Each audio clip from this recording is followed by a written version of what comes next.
Baik, Assalamualaikum warahmatullahi wabarakatuh. Perkenalkan, nama saya Titis Nuraulia Wiranti dengan NIM 2304050502011 dari kelas PKH Pendidikan Khusus kelas B angkatan 2023. Kali ini saya akan mempresentasikan mata kuliah kurikulum berdiferensiasi yang diampu oleh Ibu Nurwulandani SPD MPD dan Ibu Nur Azizah Rahmi SPD MPD. Baik, kita mulai saja. Jadi yang pertama di slide pertama itu ada apa itu kurikulum berdiferensiasi. Jadi pada dasarnya kurikulum itu dapat diartikan sebagai seperangkat rencana tertulis yang akan digunakan sebagai pedoman dalam proses pembelajaran dan digunakan sebagai alat untuk mencapai tujuan mata pelajaran tertentu. Seperti itu. Jadi kurikulum berdiferensiasi itu menciptakan suatu kelas yang beragam dengan memberikan kesempatan dalam meraih konten, memproses suatu ide, dan meningkatkan hasil setiap murid sehingga murid-murid akan bisa lebih belajar dengan efektif. Jadi pembelajaran diferensiasi itu adalah suatu cara atau upaya yang dilakukan guru untuk memenuhi kebutuhan dan harapan muridnya dengan memberikan pendekatan dalam pengembangan kurikulum yang memungkinkan guru untuk menyesuaikan proses pembelajaran dengan kebutuhan dan kemampuan siswa yang berbeda-beda. Baik, next ada bagaimana sih konsep kurikulum itu? Jadi konsep kurikulum berdiferensiasi ada 3, ada kurikulum sebagai sistem, kurikulum sebagai substansi, dan kurikulum sebagai suatu bidang studi. Nah, yang pertama ada kurikulum sebagai sistem, yaitu kurikulum yang merupakan bagian dari sistem persekolahan atau sistem pendidikan. Suatu sistem kurikulum mencakup struktur personalia dan prosedur kerja, bagaimana cara menyusun suatu kurikulum, melaksanakannya, dan mengevaluasinya. Nah, yang kedua itu ada kurikulum sebagai substansi, di mana kurikulum itu dipandang sebagai suatu rencana kegiatan belajar bagi siswa di sekolah atau sebagai suatu perangkat tujuan yang ingin dicapai. Nah, yang ketiga ada kurikulum sebagai suatu bidang studi. Ya, kurikulum suatu bidang studi ini merupakan bidang kajian para ahli kurikulum dan ahli pendidikan dan pengajaran, di mana tujuan kurikulum sebagai bidang studi adalah mengembangkan ilmu tentang kurikulum dan sistem kurikulum. Next, ada bagaimana prinsip-prinsip pembelajaran kurikulum berdiferensiasi. Ya, jadi yang pertama ada lingkungan belajar, di mana memang lingkungan belajar itu adalah lingkungan fisik seperti ruang kelas atau tempat siswa belajar. Jadi memang guru harus menata susunan kelas agar siswa lebih nyaman belajar, seperti menata kursi atau elemen lain. Yang kedua itu kurikulum yang berkualitas.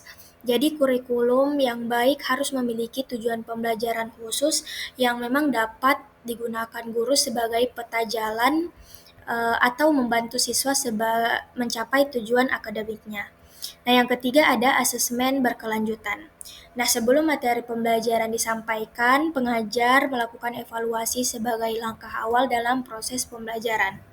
Seperti itu. Dan yang keempat ada pengajaran yang responsif.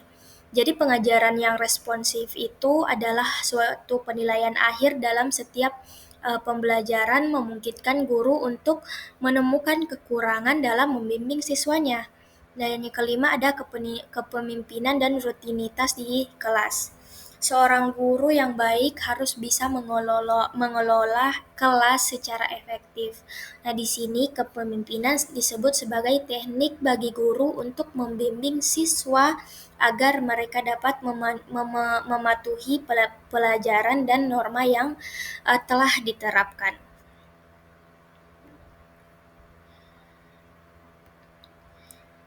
Next, ada hambatan guru dalam implementasi kurikulum berdiferensiasi. Nah, ada beberapa hambatan guru dalam implementasi kurikulum berdiferensiasi. Pastinya yang pertama adalah guru itu masih gagap dalam menggunakan teknologi atau guru itu belum mahir dalam menggunakan teknologi. Nah, yang kedua itu kurangnya pemahaman tentang kurikulum atau pembelajaran Merdeka Belajar. Dan yang ketiga, kurangnya media pendukung dalam pembelajaran. Dan yang keempat, ada guru kesulitan dalam pelaksanaan pembelajaran diferensiasi. Seperti itu. Jadi masih ada hambatan yang didapatkan ketika guru itu mengimplementasikan kurikulum berdiferensiasi. Oke, next. Selanjutnya kita ke apa sih itu anak berbakat dan bagaimana sih karakteristik anak berbakat itu? Ya, jadi anak berbakat menurut Tirtonegoro tahun 2006, anak berbakat sendiri merupakan anak yang mempunyai nilai IQ atau tingkat inteligensi lebih dari normal dengan kisaran angka sekitar 125 sampai 140. Selain itu, anak berbakat itu mempunyai kemampuan yang menonjol di bidang seni, musik, drama, keterampilan, atau keahlian dalam kepemimpinan. Ya, jadi ada beberapa karakteristik dari anak berbakat ini ya. Yang pertama itu dia mempunyai kemampuan inteligensi umum yang sangat tinggi. Biasanya memang ditunjukkan dengan perolehan tes inteligensi yang sangat tinggi.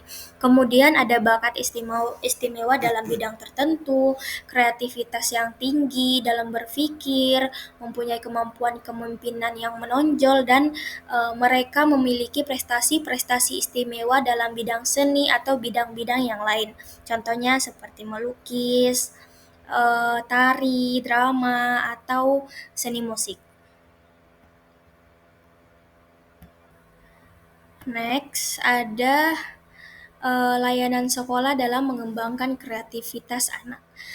Sebenarnya dalam sekolah itu yang memiliki siswa berbakat diperlukan adanya guru yang membimbing siswa tersebut secara khusus sebagai bentuk layanan pendidikan bagi anak berbakat. Selain itu, layanan pendidikan guru pembimbing khusus yaitu layanan pendidikan untuk anak berbakat setidaknya mencakup beberapa aspek, diantaranya ada kurikulum, di mana kurikulum tersebut bisa mengakomodasi dimensi vertikal maupun horizontal pendidikan anak. Dan yang kedua ada model pembelajaran, yang model pembelajaran itu mungkin bisa dilakukan bagi anak berbakat. Contohnya itu pengayaan, ada percepatan secara konvensional, dan lain sebagainya. Jadi memang di dalam sekolah yang memiliki anak berbakat itu setidaknya harus ada GPK atau guru pendamping khusus supaya bisa mendampingi anak-anak berbakat yang ada di sekolah. Baik, kita lanjut. Ada komponen-komponen kurikulum berdiferensiasi. Ya, jadi komponen-komponen kurikulum berdiferensiasi itu ada isi, proses, produk, dan lingkungan belajar. Jadi isi itu meliputi apa yang dipelajari oleh siswa. Kemudian untuk prosesnya yakni bagaimana si siswa mengelola ide dan informasi, dan pada produk sendiri itu bagaimana siswa menunjukkan apa yang telah dipelajarinya, serta yang terakhir ada lingkungan belajar di mana bagaimana cara siswa belajar atau bekerja dan merasa dalam lingkungan pembelajaran. Baik, kita lanjutkan. Ada langkah-langkah pengembangan kurikulum berdiferensiasi. Jadi ada beberapa langkah-langkah supaya kita bisa mengembangkan kurikulum berdiferensiasi yang ingin kita implementasikan. Yang pertama, kita harus mengetahui atau menganalisis kebutuhan para siswa dulu. Kemudian setelah itu kita bisa menentukan tujuan pembelajaran yang sesuai. Dan yang ketiga ada pengembangan materi pembelajaran. Selanjutnya, setelah kita mengembangkan materi pembelajaran, kita juga mengembangkan strategi pembelajaran yang cocok untuk anak atau siswa. Kemudian setelah mengembangkan materi, strategi, kita bisa mengevaluasi pembelajaran tersebut. Kemudian sampailah pada implementasi kurikulumnya. Setelah mengimplementasi kurikulum melalui pengembangan materi, strategi, dan evaluasi, kemudian dievaluasi lagi dan dilakukan perbaikan apa yang tidak sesuai, apa yang tidak cocok dari implementasi sebelumnya. Jadi memang harus dilakukan secara terus-menerus setelah implementasi kurikulum berdiferensiasi tersebut, sehingga memerlukan perencanaan yang matang dan pelaksanaan yang memang harus betul-betul efektif untuk para siswa. Seperti itu. Jadi selanjutnya model-model desain kurikulum berdiferensiasi. Jadi ada model jigsaw, di mana model jigsaw itu melibatkan pembagian kelompok belajar kecil yang terdiri dari siswa dengan kemampuan dan kebutuhan belajar yang berbeda. Yang kedua ada kompetensi berbasis pembelajaran. Nah, di dalam model ini siswa bekerja untuk mencapai kompetensi yang ditetapkan atau standar pembelajaran yang telah ditentukan. Yang ketiga ada pengenalan terbalik atau flipped classroom, di mana model ini mendapatkan akses terlebih dahulu pada materi pembelajaran secara mandiri di rumah, bisa melalui video, pembelajaran, atau sumber belajar online lainnya. Yang keempat ada penugasan berbasis minat. Nah, di dalam model ini siswa memiliki kebebasan untuk memilih tugas atau proyek yang relevan dengan minat mereka. Dan yang terakhir ada rotasi stasiun, di mana siswa ini membagi waktu mereka ke dalam stasiun-stasiun belajar yang berbeda-beda. Seperti itu. Oke, next. Di slide terakhir ini ada strategi yang paling efektif dalam mengimplementasikan kurikulum berdiferensiasi di kelas. Jadi ada 3, yang pertama diferensiasi konten, diferensiasi proses, dan yang terakhir diferensiasi produk. Nah, apa sih itu diferensiasi konten? Jadi diferensiasi konten itu merupakan kurikulum yang mencakup kesiapan belajar, minat peserta didik, dan profil belajar peserta didik. Jadi pemetaan kesiapan belajar siswa untuk perspektif sebagai indikator guru. Nah, yang kedua ada diferensiasi proses. Nah, diferensiasi proses itu guru mempunyai peran penting untuk menganalisis pembelajaran yang dilakukan secara mandiri atau berkelompok. Jadi memang kegiatan ini berjenjang, artinya dalam tahap ini peserta didik dipastikan membangun pemahaman yang sama dalam materi yang dipelajari namun tetap mendukung terhadap perbedaan yang ada. Dan yang terakhir itu ada diferensiasi produk. Nah, diferensiasi produk ini adalah tahapan diferensiasi yang mewujudkan pemahaman peserta didik terhadap materi pembelajaran yang ditujukan kepada guru. Jadi, produk pembelajaran memungkinkan guru untuk bisa menilai kemampuan peserta didik, sampai mana kemampuan peserta didik, dan sebagai penentu untuk pembelajaran selanjutnya. Seperti itu. Jadi, itulah tadi strategi yang paling efektif dalam pengimplementasian kurikulum berdiferensiasi. Kita sudah ada di akhir. Terima kasih untuk teman-teman sekalian yang sudah mendengarkan pemaparan materi dari saya. Jadi itulah tadi pemaparan materi tentang kurikulum atau konsep kurikulum berdiferensiasi yang telah saya cari.